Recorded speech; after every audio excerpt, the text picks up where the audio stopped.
હાલો, જય શ્રી કૃષ્ણ। મારા કિચનમાં બધાનું હાર્દિક સ્વાગત છે। આજે આપણે લીલી મેથીની એકદમ હેલ્ધી એવી ટીકી આજે આપણે બનાવીશું। આજની મારી રેસીપી ગમે તો એક લાઈક અને એક સબસ્ક્રાઈબ જરૂરથી કરજો।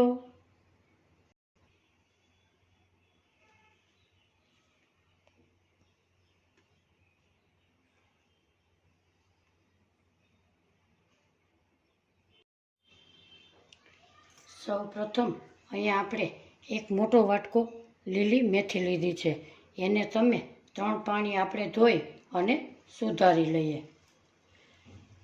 આ મેથીની રેસીપી સરસ એકદમ સરસ થાય છે। બાળકો પણ હોશે હોશેથી ખાય છે। બાળકોને કડવું પણ નથી લાગતું।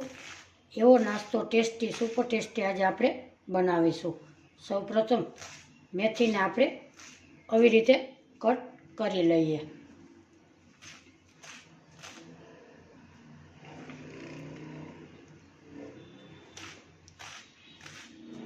અહીંયા આપણી મેથી સરસ આપણે એકદમ સરસ સુધારી લીધેલી છે।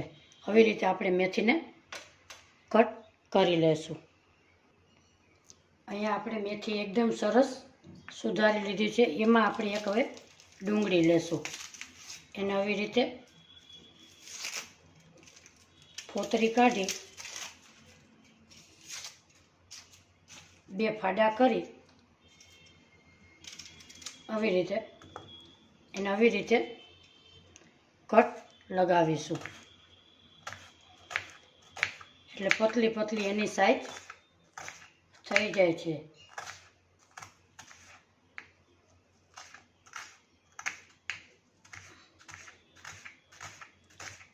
એ મેથીમાં ખૂબ જ સરસ ટેસ્ટ લાગે છે। તમે ન ખાતા હોય તો સ્કીપ કરી શકો છો। આવી રીતે એની પતલી પતલી સ્લાઇસ આપણે કરી લઈએ।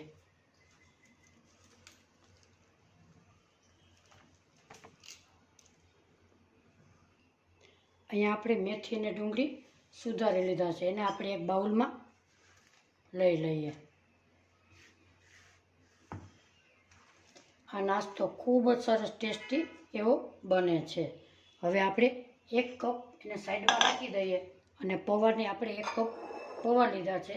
એને આપણે એક બાઉલમાં મોટા બાઉલમાં લઈ અને એને આપણે 3 પાણીથી ધોઈ લઈએ।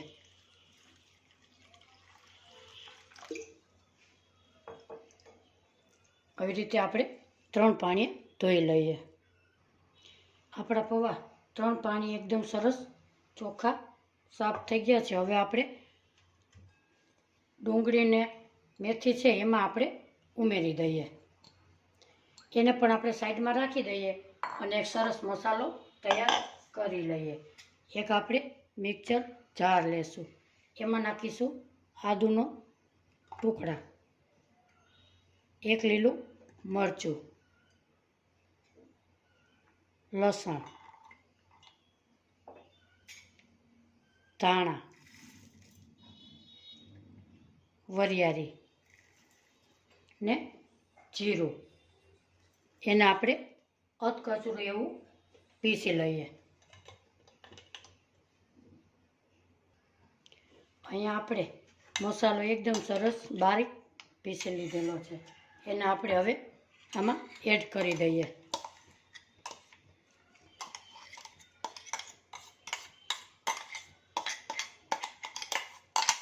આવી રીતે બધું આપણે આમાં નાખી દઈશું। હવે આપણે એમાં મસાલા કરી લઈએ। તલ નાખીશું 2 ચમચી। તલનો ટેસ્ટ ખૂબ જ સરસ આવે છે। એમાં નાખીશું આપણે કટ કરેલી ધાણા ભાજી, સ્વાદ પ્રમાણે મીઠું ઉમેરીશું।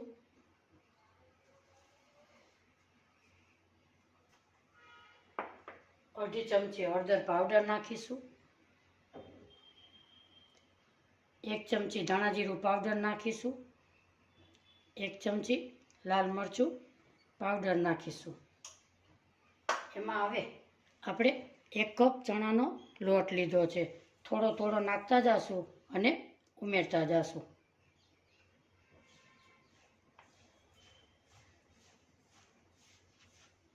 આવી રીતે આપણે એકદમ સરસ લોટને આપણે બાંધી લેશું. મેથીનું પ્રમાણ આમાં થોડુંક એવું વધારે રાખીશું. ચણાનો લોટ આપણે બધો આમાં ઉમેરી દઈશું. અહીંયા આપણે એટલા લોટની જરૂર પડે છે. ધીમા ગેસે આપણે તેલ ગરમ કરવા મૂકેલું છે. થોડુંક એવું પાણી નાખીશું અને લોટને આપણે બાંધી લઈએ.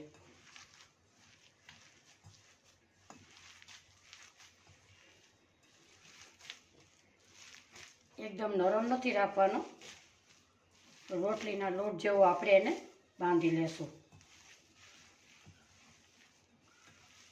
આવી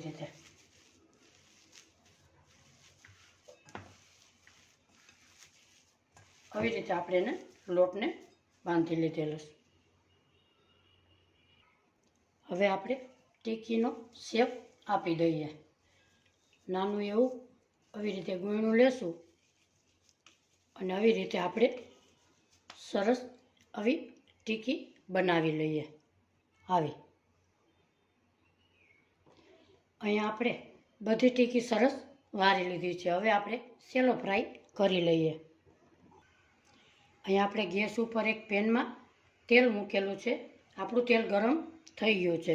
હવે એમાં આપણે આ ટીકીને આપણે ઉમેરી દઈએ. એને એક બાજુ બદામી રંગની થાય ત્યાં સુધી આપણે રહેવા દઈએ. ટીકીને આપણે આવી રીતે પલટાવી લઈએ. બધી ટીકીને આવી રીતે આપણે પલટાવી લઈએ. આ ટીકી તમે બાળકોને બનાવીને ખવડાવશો, બાળકો હોંશેથી ખાશે અને બાળકોને કડવી પણ નહીં લાગે. આજની મારી રેસીપી તમને ગમે તો એક લાઇક, શેર અને સબસ્ક્રાઈબ જરૂરથી કરજો. બીજી બાજુ પણ આપણે પકાવી લઈએ. હવે આપણે ટીકીને આવી રીતે બીજી બાજુ પણ પલટાવી જોઈએ. આ તમે બહાર ફરવા જાઓ ત્યારે તમે સાથે નાસ્તા તરીકે લઈ શકો છો. હજી આપણે થોડી ક્રિસ્પી એવી બનાવી લઈએ. આપણી ટીકી એકદમ સરસ ક્રિસ્પી થઈ ગઈ છે. આપણે એક આવી રીતે ચારાની મદદથી આપણે એને બધાને આપણે કાઢી લઈએ.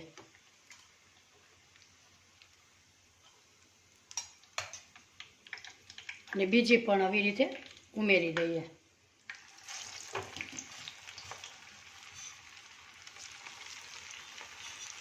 એને પણ આપણે ક્રિસ્પી થવા દેશું. હવે આપણે આ ટીકીને પણ આપણે ચેન્જ કરી લઈએ. કેટલી સરસ મસ્ત લાગે છે. બીજી બાજુ પણ આપણે કડક કરી લઈએ.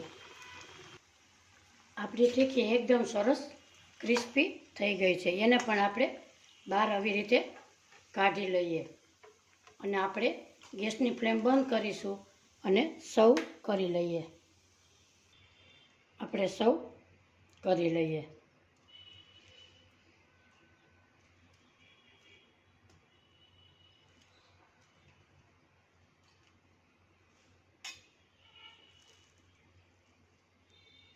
ખાવામાં ખૂબ જ સરસ હેલ્ધી એવી લીલી મેથીની ટીકીની આજની મારી રેસીપી ગમે તો એક લાઇક, શેર અને સબસ્ક્રાઈબ જરૂરથી કરજો. કોમેન્ટ બોક્સમાં જરૂરથી જણાવજો મેથીની ટીકી આજની તમને કેવી લાગી. ફરી મળીશું એક નવી રેસીપી સાથે. ત્યાં સુધી બધાને મારા જય શ્રી કૃષ્ણ.